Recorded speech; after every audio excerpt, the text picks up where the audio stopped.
కట్టుకొని current bill తీసుకుని నల్ల తీసుకున్నారు, అంతా ఓకే ఉంది.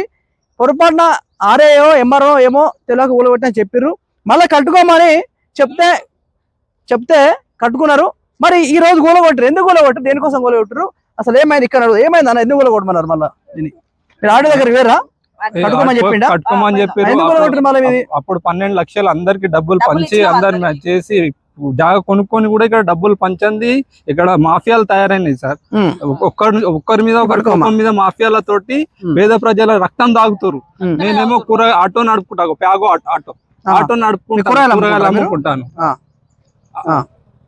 ఆటో నడుపుకొని కూరగాయలు అమ్ముకుంటాను సార్. నేను రూపాయి కష్టం చేసి ఆడియో సార్ ను కలిసినాక కూడా ఇట్లా కులగొట్టి ఎందుకు సార్ అంటే మీరు డబ్బులు పెట్టి కొనుక్కున్నారు? డబ్బులు పెట్టి కొనుక్కున్నాను సార్. డబ్బులు పెట్టి కొనుక్కొని 15-30 లక్షలు పెట్టి డబ్బులు పెట్టి కొనుక్కొని 15 లక్షలు పెట్టి కట్టుకుంటే మొత్తం నాశనం చేశారు సార్.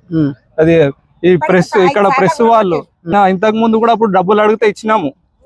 ఇప్పుడు వాళ్ళు గడ్డ మీద వాళ్ళ చుట్టాలు ఎవరో వాళ్ళు పెట్టుకొని వాళ్ళ మీద అంతా మాది నాశనం చేసింది. ఈ రోజు ఇక్కడ ఎందుకు కూలింది? దేనికోసం కూలింది? ఇప్పుడు అన్ని పేపర్స్ ఉన్నాయి. ఇప్పుడు ఎంఆర్ఓ వచ్చింది. ఎంఆర్ఓ మీకేమన్నా కూలగొట్టాలి ఏమన్నా మీకేమన్నా ఇప్పుడు ఆర్డర్ కాపీ ఇచ్చిందా? ఏం కాపీ ఇవ్వలేదు. మా మీద ప్రెషర్ ఉంది, మాకు కంప్లైంట్స్ వస్తున్నాయి అని